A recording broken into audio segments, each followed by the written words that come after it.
Hi, everyone. It's Jack Samuels here from Montclair State University's fabulous Feliciano School of Business.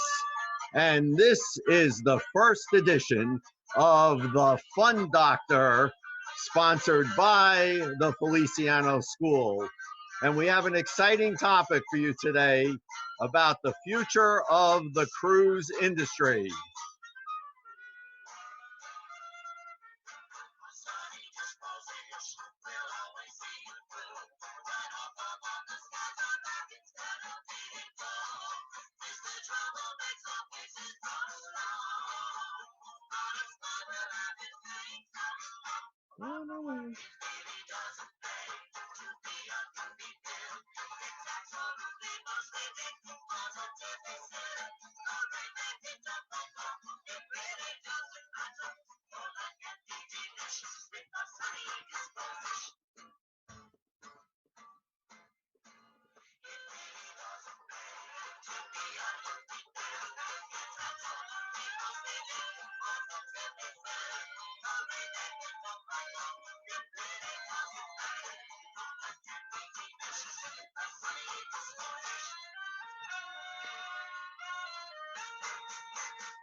So this is my first attempt ever at one of these Zoom type videos.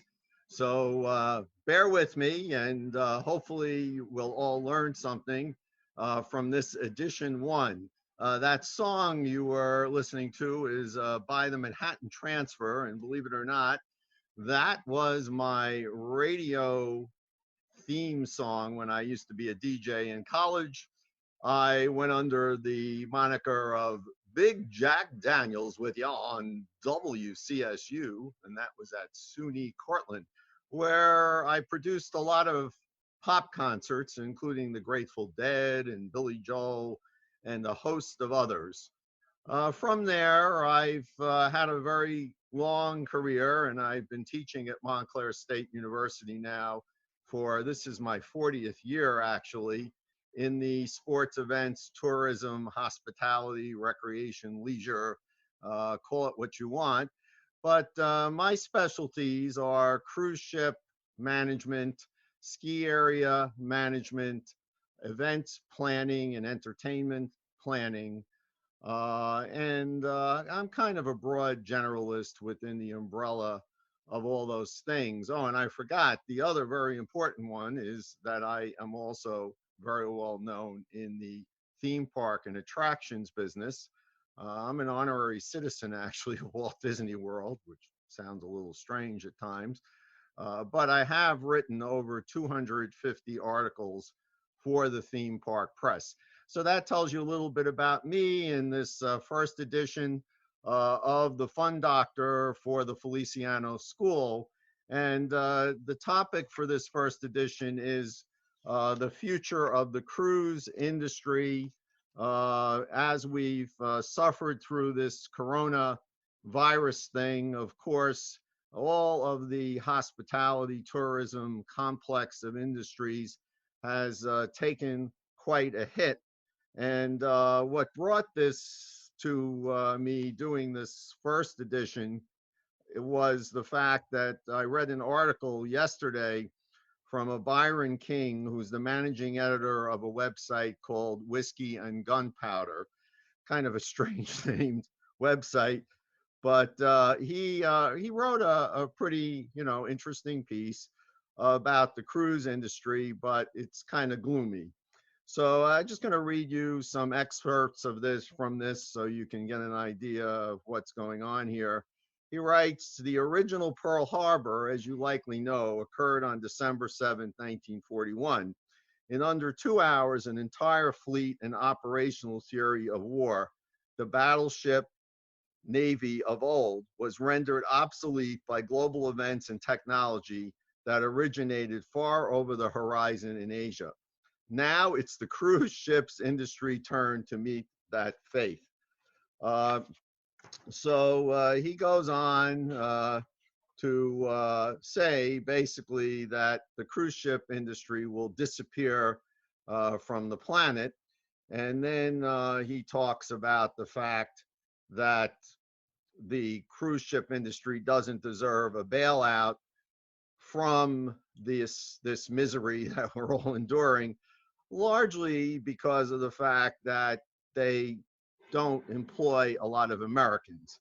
Well, that is a huge fallacy.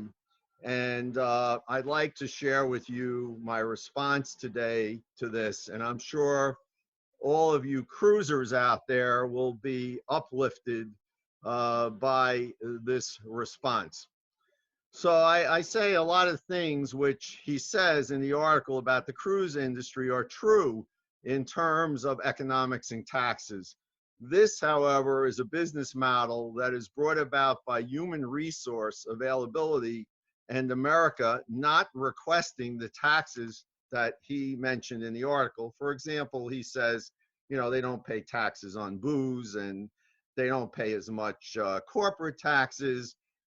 He also says, incidentally, that they're not American companies, which is not true. They are American companies, but all of the ships are registered in foreign countries, largely to get around some of these tax things. But certainly, the United States government could have changed that. We have a thing in the law called the Jones Act, which says cruise ships must touch a foreign port if they're foreign flagged when they sail from the United States.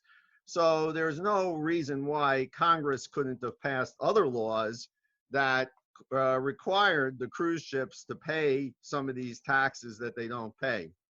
So the shame of it all is that Americans do not provide the service that the foreign crews provide. Anyone that's been on a cruise clearly understands this fact.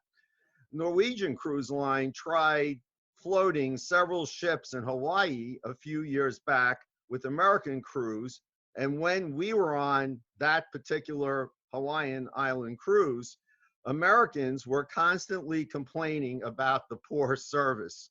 Well, I spent most of the cruise telling the Americans basically cut it out, because it's pretty ironic that Americans are complaining about the poor service of the Americans that are working on this ship, because there was a situation with Norwegian there where they had to employ Americans because they were only sailing in the Hawaiian Islands. They weren't touching any foreign, excuse me, shores at the time.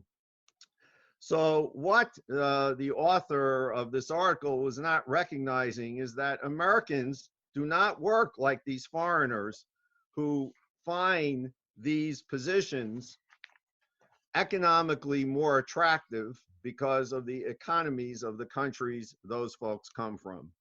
If we could find Americans working at a higher salary than for cruises, then the cruises would not be as cheap for the millions of Americans who take advantage of the very reasonable vacation prices. It just seems Americans are not interested in these seafaring positions.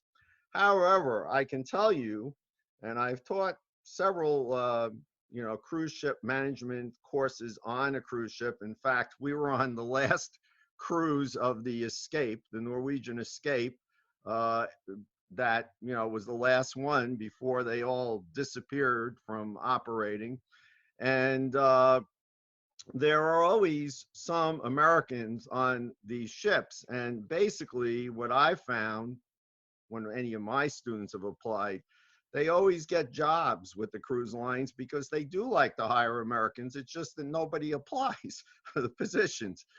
So, and I have met some Americans who have, well, generally speaking, when Americans go on the ships, they do take higher paying positions. They don't take the lower level service positions. Although I did have a student a number of years ago who worked as a bartender on the ship just to get some experience working on a cruise ship. So we can then take this a bit further. In fact, a lot of tourism is based on the same model that cruise ships work on, and some of the economics are the same and or are similar. Think of all the locations around the world that pay their workers less to work in the tourism industry, and how we Americans flock to them to find a cheaper or more glamorous vacation.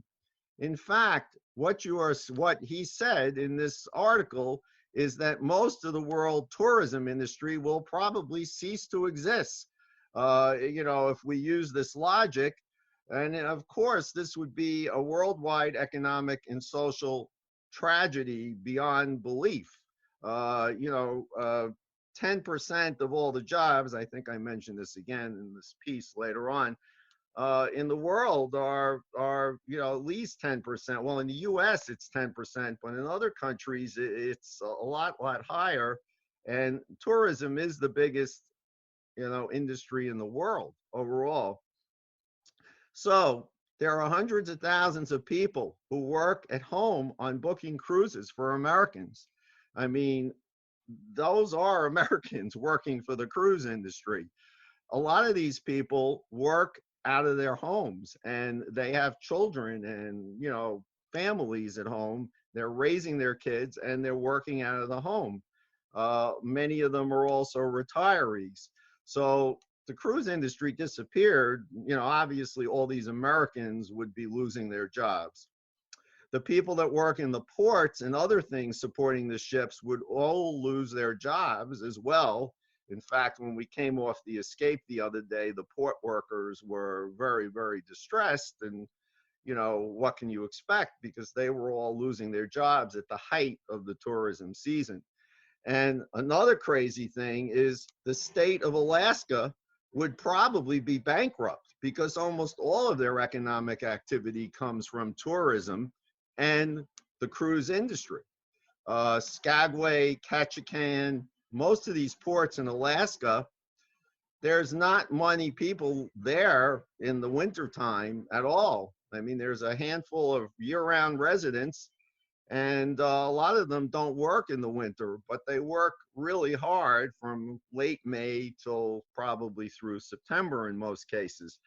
So most of the economic inactivity comes from tourists coming off cruise ships. Even in Fairbanks and Anchorage, most of these people that visit these places in Alaska are on package tours that are in coordination with a cruise. So the cruise industry disappearing, I don't know what they would do in Alaska, but it would be very, very terrifying.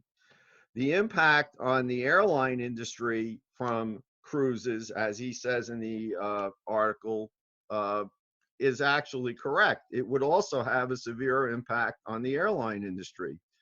But he doesn't mention in this article that almost all airline employees on U.S. carriers are in fact Americans. So, it's clear that the secondary effect of the cruise industry going away would be extremely detrimental to the American workforce. So many of these people would lose their jobs, and these are just a few examples. So if the cruise industry fails, all of these people are unemployed, further impacting the economy of America. So we would hope that this gentleman's rather bleak analysis will not happen. I, for one, have made small investments in the cruise lines in recent weeks to show my support and continue the dream of cruising again. And I don't want anyone to think that I'm telling you to go out and buy cruise stocks or airline stocks or anything, but if you want to show some support for the industry and take a chance that it will come back, and I do feel, it's my opinion, I feel the entire tourism industry will come back with a roar, you may want to consider that too. It may be a rough go for the cruise industry and the rest of the tourism industry in the upcoming weeks and months, but we should all hope that this industry, in the entire tourism industry, not only cruises, will survive, because tourism going into Corona, as I mentioned earlier, was the largest industry in the world and also a provider of world understanding and peace. It will indeed be tragic if most of the tourism industry fails. So that wraps up this Fun Doctor #1, sponsored by the Feliciano School of Business at Montclair State University. I will be recording a second one of these, probably even today, and that one should be an uplifting one, telling you about why you should be thinking about travel in the future in these times of the coronavirus. So have a leisurely day, and this is the Fun Doctor signing off.